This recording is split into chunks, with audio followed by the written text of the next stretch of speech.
to do still. And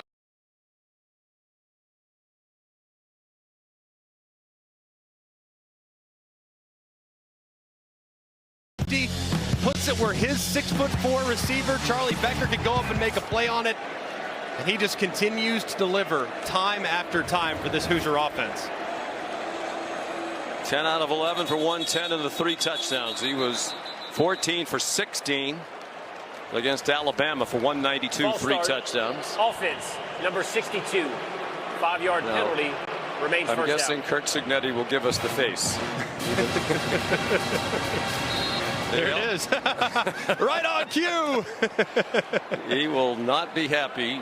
He preaches all the time. Doesn't matter what the score is. You have to continue to play to the standard. Roman Hemby, the ball.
Bouncing off would-be tacklers and another first down.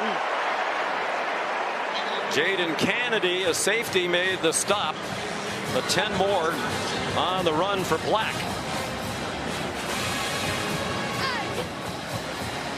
He remains the running back, and Indiana goes a little tempo. Mendoza flushed from the pocket and turns it into a gain across the 35-yard line. Betcher again. Pretty nice to be the play caller when you have all these weapons, particularly this quarterback. And they just runs it so smoothly for Mike Shanahan, the OC. And every single play has options. The RPO, they run it on nearly a quarter of their offensive snaps, so you can't defend it if Mendoza makes the correct decision. Movement. Well, they got back. Ashton Porter who flinched.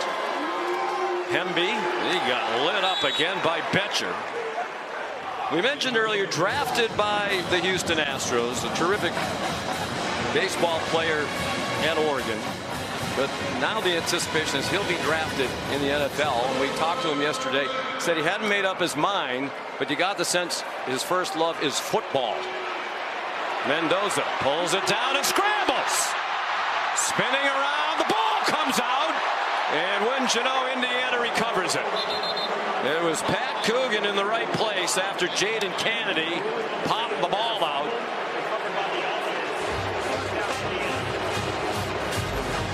Well, we mentioned the mobility and just how sneaky it is. This time, I thought he might split the safeties. I mean, he makes Washington miss. He's right through it, tries to spin out of it. It's a good job popping it out. But like always, Indiana does the little things. The offensive line at 310 plus pounds for Coogan. He's chasing the ball, and he's right there to recover the fumble.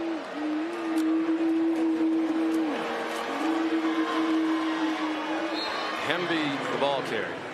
That is now 855 offensive plays without a lost fumble for Indiana with the carry by Hemby. They very nearly had their second. The first fumble of the season, and Kurt Cignetti knew the exact number when we talked to him yesterday. It was on the 18th play of the season in the opener against Old Dominion.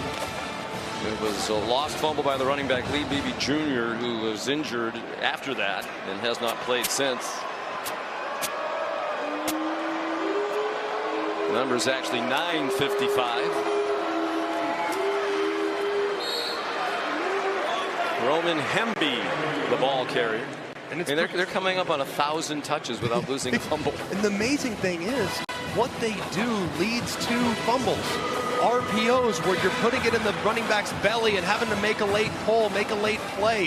What they do is actually kind of reckless at times with the football, and yet it doesn't matter. They're so well oiled with everything they do, from the running back's mesh to the quarterback's handoffs to how they carry it in the open field.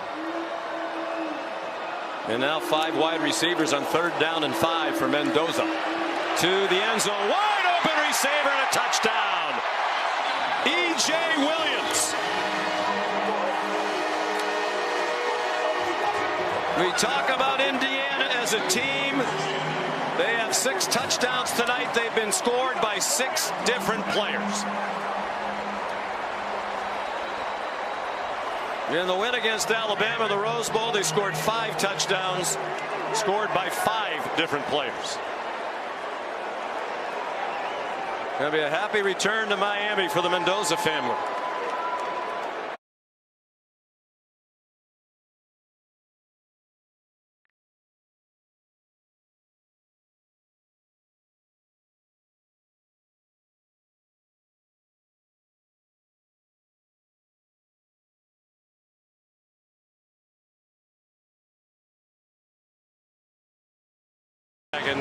And the 6th touchdown of the year for E.J. Williams, a transfer from Clemson. And how about the route? How about the throw? How about the separation?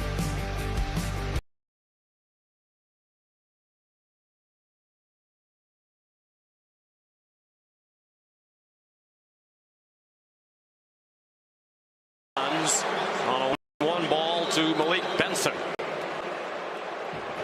Pass interference. Defense, number 5. The foul occurred in the end zone. By rule, the ball will be placed at the 2-yard line. 1st down, Oregon. Tons of contact there by Pons. And